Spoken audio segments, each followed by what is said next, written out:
Neste último bloco do programa, eu converso com o professor Gaudêncio Frigoto sobre a educação de jovens e adultos e o ensino médio integrado. Professor, qual papel possui a educação de jovens e adultos no contexto sociocultural brasileiro?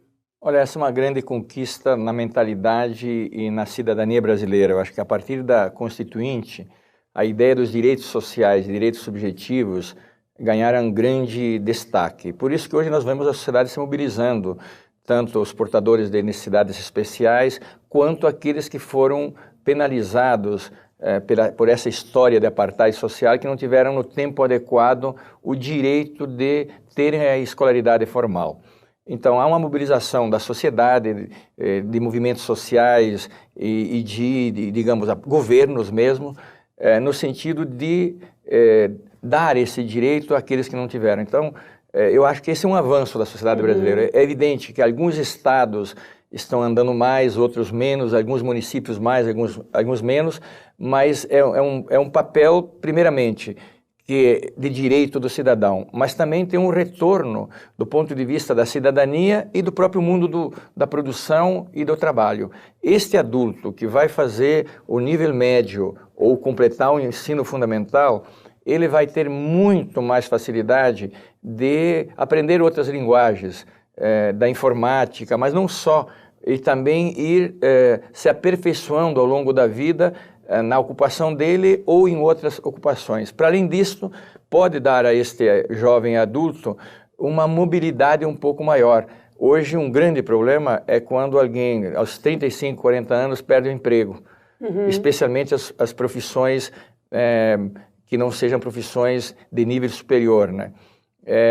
Então, essas políticas sanam uma dívida ético-política, social e também cumprem, ainda que de forma atrasada no tempo, o direito da escolaridade e da qualificação profissional. Paulo Freire desenvolveu ideias e experiências com relação à educação de jovens e adultos voltadas para as classes populares e questionava a ordem capitalista do país. E como a gente pode pensar hoje a educação de jovens e adultos a partir da obra A Pedagogia do Oprimido, de Paulo Freire? Olha, nós completamos exatamente há pouco tempo 40 anos da Pedagogia do Oprimido. A Pedagogia do Oprimido é traduzida em 20 e poucas línguas. E, lamentavelmente, no Brasil, a gente não dá importância a essa obra. Primeiramente, sem dúvida nenhuma, Freire entendeu que nós vivíamos não só num capitalismo, mas num capitalismo violento. E, por isso, ele foi um crítico à ordem capitalista em geral, mas à ordem capitalista brasileira. E a grande lição da Pedagogia do Oprimido, e eu acho que nós, professores, especialmente quem trabalha com jovens e adultos, deveria ler, reler e debater qual é a concepção exatamente de conhecimento, cultura, trabalho que está impregnada a pedagogia de Freire. Qual é a ideia de Freire? Que o educador que trabalha com adulto é muito diferente de trabalhar com a criança. O adulto já vem prenhe, né, repleto, ele dizia empapado, de experiência, também de preconceitos, de medos, mas de saberes.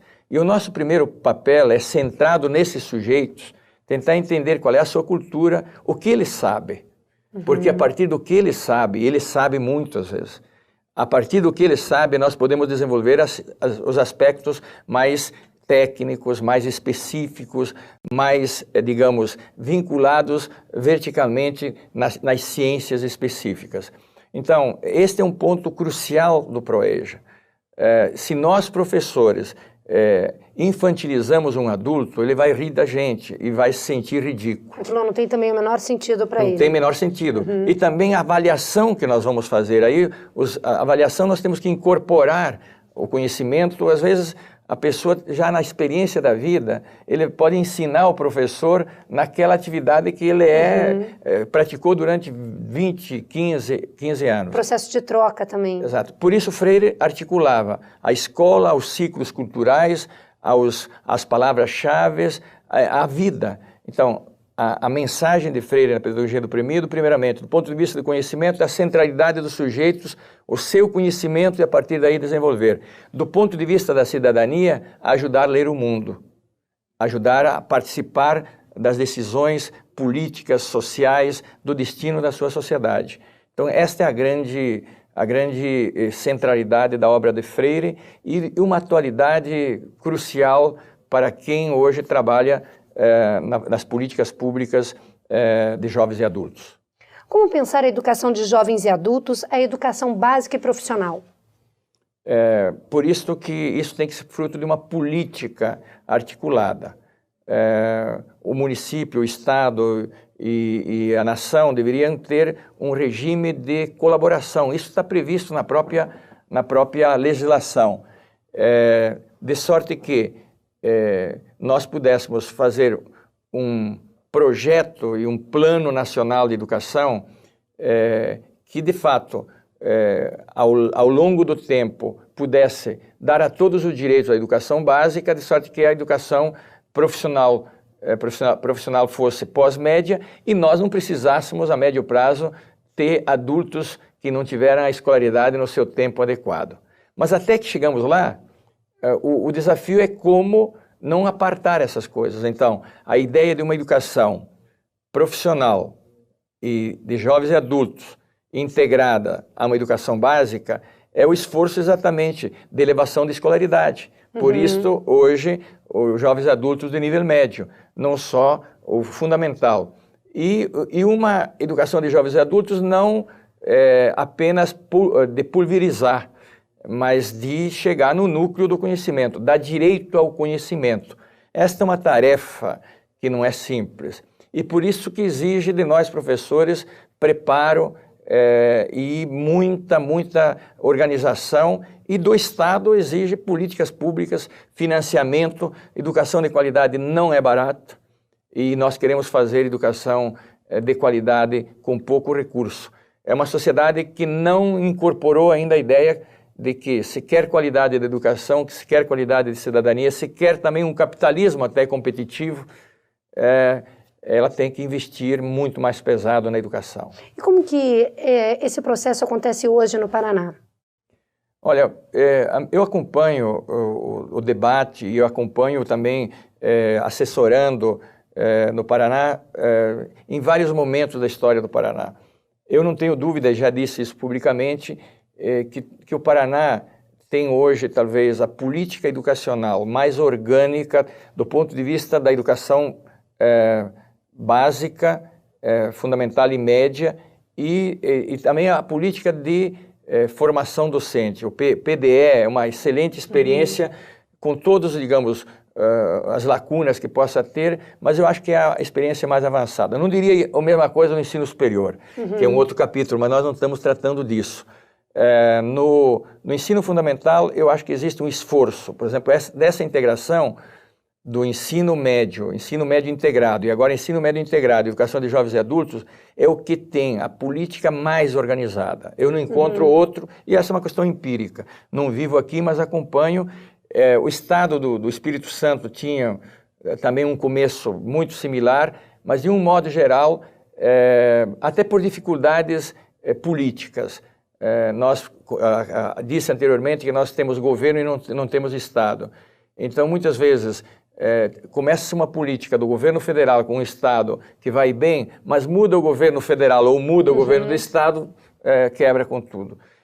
Este é um desafio e é um nó na possibilidade das políticas educacionais, dessa integração do ensino fundamental, básico, ensino integrado e a educação de jovens e adultos. E de que forma o contexto social deve e pode estar inserido nessa educação? A educação tem que estar em todos os níveis inserida no contexto social. No Rio tem uma experiência em Nova Iguaçu que chama Bairro Escola. Eu diria que é uma experiência que sinaliza uma coisa interessante, ainda que a criança fica meio dia na escola e depois à tarde ela vai se integrando em várias experiências da sociedade. Eu diria que a criança devia ter tempo integral na escola e um dia por semana conhecer a sua cidade, conhecer o que a cidade produz, o que a região produz e também debater mais do que a cidade produz. E do ponto de vista da sociedade, eu sou radicalmente radicalmente contra a ideia de voluntários, amigos, padrinhos, porque isso deforma a ideia profissional da escola. Mas absolutamente favorável a uma sociedade que se integre, que entenda, que pressione, que busque que a escola seja de qualidade. Por que a classe média briga para que os seus filhos tenham uma educação de qualidade? Paga, às vezes, caro, mas vai lá, cobra. Então, quando se cobra, quem oferece se vê obrigado de fazer uma educação de melhor qualidade. Nós temos ainda uma sociedade pouco organizada para isso. Alguns movimentos, porque o movimento negro hoje se tornou um movimento político. E que bom que seja um movimento político, porque ele começou a pressionar por políticas de cota, polêmico isso, mas coloca o problema do racismo e aí a gente vê, aonde existe movimento social ou sociedade organizada, não só o serviço público da educação, mas a segurança, a água, o esgoto, está de melhor qualidade. Então, a mensagem, inclusive o professor tem um papel cidadão de educar a sociedade para que ela se organize e que cobre políticas públicas efetivas. E qual o papel do Estado para a implantação do ensino médio integrado? O papel do Estado é de várias ordens. O Estado não é o educador é a sociedade. O Estado tem que ter políticas que viabilizem a educação nos diferentes níveis. E um dos problemas sérios é que a sociedade brasileira não quer financiar o ensino público. Só para dar uma ideia, né? Num debate há poucos dias no Ministério, dois ministros ficaram bastante surpresos quando eu disse que o ensino médio de boa qualidade não custa menos de R$8.000. De onde é que você tirou isso? Bom, isso é um relatório de um banco que financia uma pesquisa, um banco interamericano de desenvolvimento, que financia uma pesquisa que diz América Latina em risco. Se a América Latina não investir $4.193, e o dólar estava a mais de 2 à época, não tem futuro. Bom, dava mais que R$8.000. Mas aí pela tarde nós tivemos um debate com escolas particulares. Eu pedi à diretora quanto que cobrava na escola dela particular. R$750 por mês. Multiplique R$750 por 12, que vai dar 8 mil e pouco.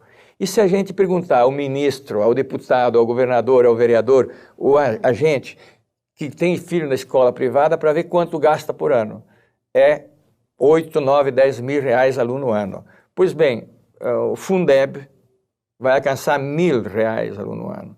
Então o Fundeb é um avanço, pelo menos é um avanço aparente, atende uma universalidade maior, o Fundeb. Mas cuidado, pode aumentar o número absoluto do dinheiro, mas aumentar o número de cabeças. Então, se a gente examinar hoje a política do Fundeb, tem muito mais gente sendo beneficiada, mas quando vamos dividir a conta, tem menos dinheiro.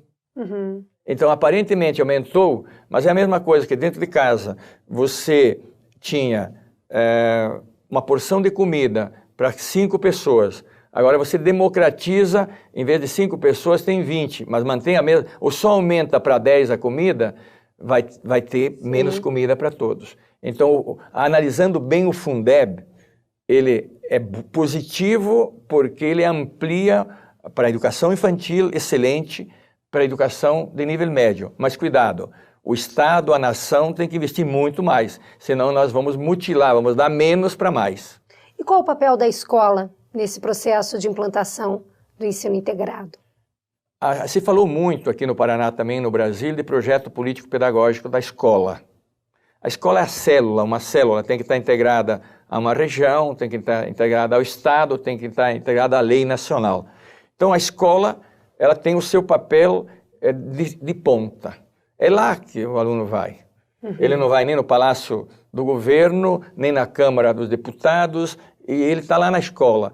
E é ali que o professor está. E o grande desafio, do meu ponto de vista, é que a escola tenha qualidade humana, que começa pelo prédio, pelo tamanho da janela, pelo banheiro que funciona, pela luz, pelo tempo do professor, pelo salário do professor, pelo laboratório, em suma, pelo tempo que o aluno fica lá dentro.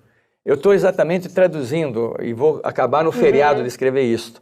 Nós, do campo que sempre lutou contra o apartheid social e para uma escola democrática, contrapusemos na década de 90 a escola de qualidade total. Não, qualidade total é da visão do mercado. Qualidade total do ponto de vista do mercado é um trabalhador que trabalhe por menos salário, reclame pouco, produza uma mercadoria excelente e que essa mercadoria seja vendida rapidamente. Nós queremos, exatamente, nós queremos qualidade social, mas o que é a qualidade social da educação? Então é isso que eu disse e mais, um professor que fique numa escola só. No Rio de Janeiro o professor faz 3 expedientes, ele não conhece nem uns 5% do aluno, não conhece o pai, nunca viu. Então, este é o avanço. Então, a escola lá na ponta ela tem que ter condições. Nós não podemos culpabilizar o professor e nem o aluno. Claro que o aluno e o professor e o pai, cada um tem sua responsabilidade. Mas é isso que é política pública. A política pública tem que ajudar a escola a funcionar. Eu ajudei a fundar uma escola com alunos no Rio, chama Politécnico de Saúde, Joaquim Venâncio. Ela ficou no ranking aí do Enem, mas o diretor diz, nenhum mérito, porque é uma escola que ela educa já quando entra. Todo professor lá tem mestrado, tem carreira universitária, trabalha solar. Então o aluno sai da sala de aula, vai para o laboratório, sai do laboratório, vai ser orientado para uma monografia. O que eu li sobre célula-tronco é de um aluno que vem de classe popular, um livro premiado pela Organização Mundial da Saúde, um aluno de nível médio. Isto é qualidade humana, qualidade social, qualidade política. Ou seja, tendo escola desse jeito, e eu tive a oportunidade, quando se inaugurou essa escola, de dizer ao presidente Lula o que eu achava da escola, digo, presidente, quando o Brasil tiver essas escolas, com essas condições, o Brasil será uma nação. Então, é disso que nós estamos falando aqui, né, o tempo todo. Temos que superar a ideia de que eternamente vamos ter EJA, ou ProEJA, que eternamente nós vamos ter que falar de uma educação básica que não é básica.